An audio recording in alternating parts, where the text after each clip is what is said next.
Hi, friends. Happy Thursday. Mortgage Mark. I am back. Last week, I was in the middle of the Southeast Alaska by the family. We took a Disney Alaskan cruise. It was friggin' awesome. It's weird because even though I'm disconnected, there was no cell phone coverage, all that stuff. So I'm tuned out. But I will tell you, one thing that just kept coming true over and over is how my team and we were reevaluating expectations that we set with clients and with business partners. So Disney, man, it's one of the best companies in the world, no doubt. The cruise was amazing, 10 out of 10. However, there were a lot of little things throughout the cruise that were frustrating. So for example, our flight home, it was early. We wanted to be we were the first ones off the boat, but we didn't know the details. And that night, coming home after a few cocktails and seeing a Disney show, it's 10:30, 11 at night, and it's our last night there. We come to our hallway and there's suitcases lined up and down and people are running away. The bellmen are running away with the suitcase. They're like, what's going on there? Can you set your suitcases out? We're like, what? Like, we didn't know this, right? So it's the expectation. We knew we had to be out early, but we had no idea to set the suitcases out. Something under a little paper under the door telling us that. Apparently there's a channel on the TV we were supposed to tune to that would tell us this, but we didn't know. So I obviously throughout the trip, it's just those expectations where you get frustrated. Now I'm feeling good, and after a few drinks and seeing a great Disney play and the kids are supposed to be on bed, now we're up for another 30-40 minutes frantically packing before the cutoff at 11 to take the luggage. So what do we do? What do you do in your business that you kind of take for granted that's assumed by your clients? Like, what do you like? There's little things, and so we're working as a team the last couple of days to figure out what little things in our process do we assume a client knows. We want to make sure we eliminate those assumptions. So for a first time Disney cruiser, haven't taken a cruise in 20 years, those kind of things are just not known. So getting into the Thursday update, I mean, that's my big piece now, just the lessons we're working on. But as far as like the mortgage stuff and rates, a lot happened while I was gone.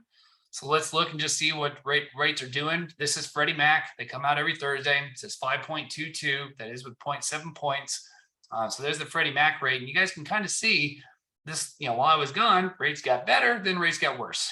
So it's been relatively flat. And you guys can see for the most part, since about June 5th here, rates are about level. I mean, obviously, again, they got a little worse, they get a little better, get a little worse, but it's been relatively pretty stable. Inflation data came out this week, yesterday technically, and it just showed that inflation's coming down. The big headline was that basically went from 9.1 to 8.5. Remember, guys, inflation's like the enemy of mortgages and bonds. So when it comes down, that helps us. That's a good thing. So with that, here's some consumer data. I'm going to skip over this 3 years. There's an alarm. I got to be on a phone call in 5 minutes. But guys, I'm going to skip over this. Here's some data that I found very interesting. This is consumer buyers, opinions, activity, things of that nature. So on a national level, but I thought this was really interesting. You can see the breakdown for buyer activity here on the left side. So there's 11% of those buyers that are very active, or they define themselves as very active. About a third of them say they're somewhat slow as far as just kind of what they're doing and how serious they are. But overall, the activity, 53% of them think it's up, and then 47% the other side of the equation, obviously slower. And that's here in August. You can see July's numbers before. So from July to August, the sentiment is decreasing. To where more and more people are starting to say like, okay, the market's slowing down. But here's, again, if you look, 54% here in the middle, moderate price reductions. 54% of the market thinks that they're going to see some moderate price reduction in homes. But over here on the right side, the sales pace is still about close to half, 45%, still feel like it's a normal market. So I don't know about you, but the messages we're giving is that, guys, the market's not declining. You're not going to see this crash. What it is just a slight correction from prices. This is kind of our script, what we're using.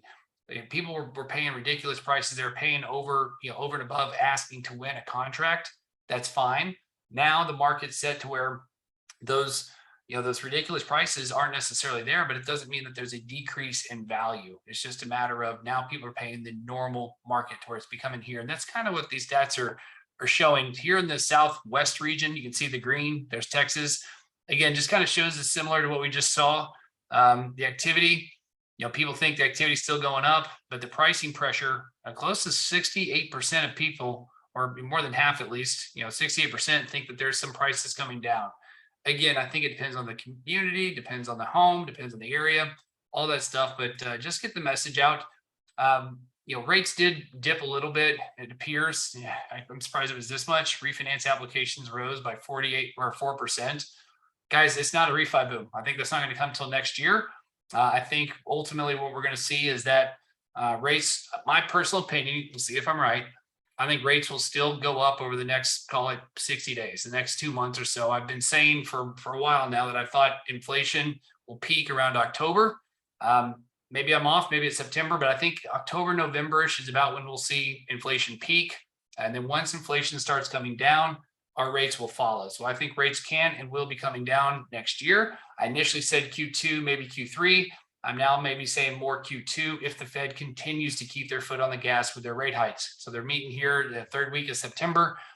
So when they have that meeting, they'll ultimately tell us, what they're planning on doing. And I think if they get aggressive and they go to 0.75, that was once predicted, there was like a 78% chance or something like that, like 75% chance of them raising that 0.75. Now, after the data from this week about inflation coming in lower, the odds are now about a 40% chance. I still believe and hope that they go to the 0.75. I suspect maybe they will do that 0.5 if the data between now and then shows that inflation is cooling off. So time will tell. If you guys have questions, call us, let us know. I've given you my crystal ball. I'm not always right. You guys know that, but I've been doing this a long time, so we'll see. But thank you for watching as always, and we'll see you again next week, guys.